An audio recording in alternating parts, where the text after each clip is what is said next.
They were obviously terrified. They all went back into sort of the Sunday school rooms in the complex in the Latin church where they are. And they then heard that the janitor had been shot, the bin collector had been shot, and this was from forces who were outside at that stage. Then about 48 hours ago, it escalated yet again. There are 3 generators. 2 of them had already stopped working, so already there was dwindling electricity to charge their phones to communicate what was happening to them. But the third caught fire. We understand that that was because soldiers had hit it.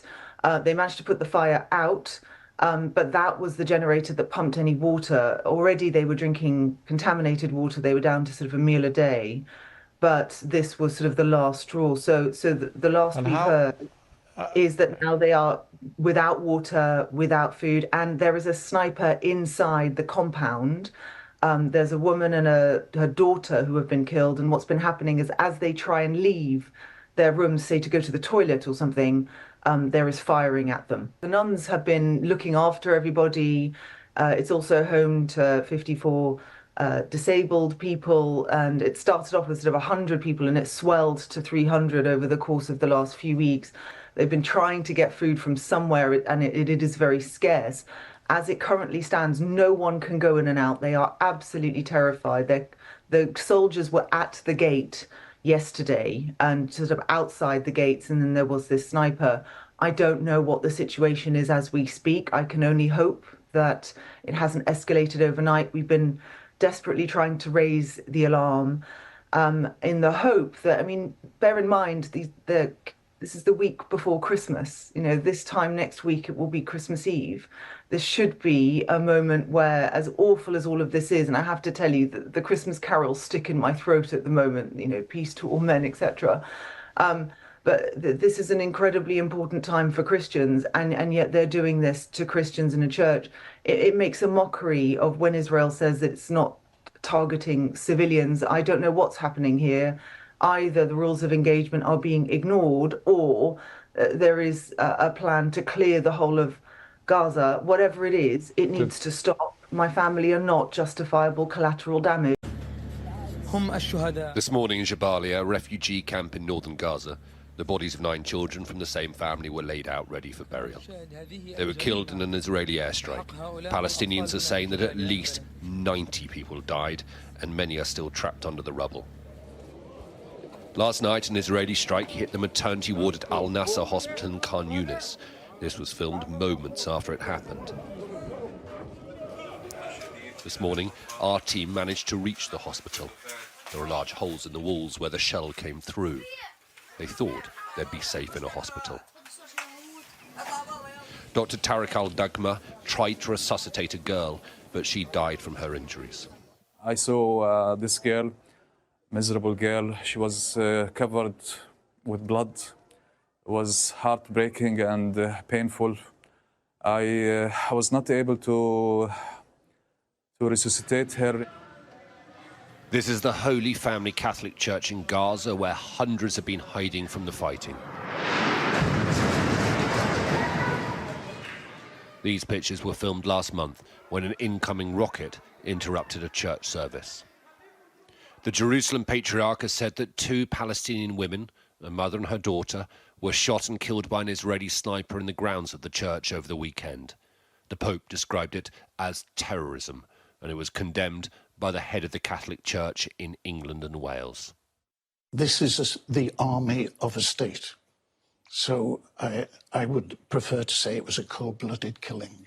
And what is so terrible is this just one example of what would seem to be many, but one example that touches me deeply and one example from which we have some very objective evidence. Israel denies shooting civilians and says it is investigating. The IDF only targets terrorist and terror infrastructure and does not target civilians, no matter their religion. I'm literally shaking, trying to imagine. Sabah Fifi's relatives have been trapped inside the church for 7 weeks. They've taken refuge in a holy place in the hope that it would give them protection. The conditions are very difficult, and I can start with the food and the water. They have no water. They haven't had any water for at least 3 days. And I mean completely nothing to drink and not to use even the toilet. The high rate of civilian casualties has pushed Israel's allies into an awkward position. Israel still has US support for now, but the tone is notably changing, and the pressure is increasing for this war to move to a new, less intense phase. Alistair Bunkle, Sky News in Jerusalem. We are being asked about a claim that Israel allegedly targeted a Catholic church, the Holy Family Parish in the Gaza Strip. According to an IDF investigation, this claim is not true. If you look at the map, the church is located in the Rimal neighborhood of Gaza City, where on Saturday, in that specific area, there was no fighting. The IDF takes claims regarding harm to sensitive sites with the utmost seriousness, especially churches, considering that Christian communities are a minority group in the Middle East. Representatives of the church contacted the IDF regarding explosions that were heard near the church. And during the dialogue between the IDF and representatives of the Christian community in Gaza City, no reports of a hit on a church nor civilians being injured or killed were raised. The IDF only targets terrorist and terror infrastructure and does not target civilians, no matter their religion. Well, this is a very unfortunate language. This is absolutely not true. So we placed 0 restrictions on the amount of food and water that are being able to enter the Gaza Strip. So this is a ridiculous claim. And in fact, Hamas terrorists are the ones stealing these important resources from the Palestinian population in Gaza. No, we have nothing to say about Iran's claims. What we do have to say today, though, is that Iran has been involved in a cyber attack against an Israeli hospital in Israel's north in the city of Tzafat. That's the Ziv hospital. I'm going to have to be a little bit strict with you, and I hope you appreciate that that's fair. But you can't say I support something because I believe that something should happen. You can only support it if that thing is happening. Correct. I agree. And it's not. All I'm saying is no, hang on. It's not happening. They're not being held accountable. Nearly half of the air-to-ground munitions that Israel has used in Gaza have been unguided. They're literally called dumb bombs. There's no control or discretion over where they land at all. There is discretion. They've been warning civilians to move from one side to the other side, and Hamas not allowing them to move from one side to the other because they want as much. There's no evidence of that, of them being prevented. There's no evidence of Israel warning. No, there's no evidence of people being prevented from moving. But even if there was, then telling people of a specific ethnicity to move out of their homes is pretty close to ethnic cleansing, isn't it? Why is that the case if they've got Hamas terrorists hiding in their homes and there's hiding no Hamas terrorists in the Holy Church complex. How do you know? Because I'm interested. You know because that. the Latin Patriarchate of Jerusalem said so, and they'll be in daily contact with the people who've been shot dead. They weren't there either. It's in a church in Gaza. So then you've got some people. Then you've got people in direct contact with the Christians in that complex saying there are no belligerents here, and then people like you, with respect, Johnny. No. I won't wait a sec. I won't wait a sec because we can't keep spouting from one position to another. You can't keep saying they should be held accountable. They are not being held accountable, which means that your grounds for supporting what is happening have disappeared from beneath your feet in the course of a single... I know you disagree, but I'm just telling you what everyone else can hear. Let me explain why. The general goal of what Israel are trying to do is they have to carry that out. If you had Hamas on your border sending rockets for the last 17 years to you, you'd also realise that they have to. So there we are. So you are supportive of everything, including 2 women being shot dead by snipers. No, because not at all. If particularly Israeli soldiers have gone wrong and done something wrong, that doesn't mean the whole general cause is at question at all. The general cause. Well, what do you think a war crime is? a war crime. There could be a war crime. This particular instance, but that wouldn't that wouldn't affect the general cause, though. So how many war crimes do you think would affect the general cause? I don't know. It's a good question. But on the whole, 90% of what they're doing is trying to get back. They were shot in cold blood inside the premises of the parish where there are no belligerents. 3 Israeli hostages shot dead, waving white flags, having taken their shirts off. So what is it that you are? What is it that you think you are supporting when you ring in to me today? I'm supporting the eradication of Hamas, and I'm supporting. Well, how's trying that to get going? back hostages. Why? Pretty well. I think there's probably 20, 30,000 Hamas soldiers or whatever they're called, terrorists, and they're probably doing quite well in getting rid of them. At the same time, they're trying to free up the hostages. One thing I don't understand. But all we know about the hostages in the last 48 hours is that the Israeli Defense Force shot 3, and the wider analysis of the pursuit of Hamas leaders is considerably less optimistic than yours.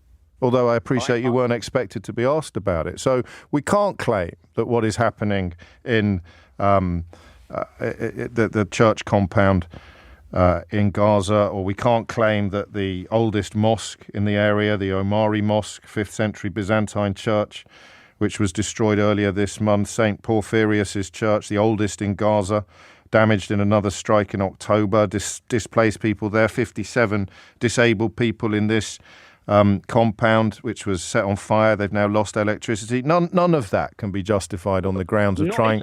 Let me finish, please. Let me finish. None of that can be. No, it can be, and we've seen Hamas terrorists. None of that can be justified. In all of these places. So if Hamas are hiding in a building full of disabled people, you support Israel bombing that building and killing everyone in it. So what do you support, Johnny? To fight those Hamas people. So what do you support? The British did the same thing. Everyone, this is war. And that's why the Geneva Convention was invented, to stop them from doing it again. So here is a building full of disabled people. You think there might be some Hamas people hiding in it, even though there is no proof, and everybody there... I'm going to finish, Johnny, and everybody there says there isn't, and you support bombing it and killing everyone in it.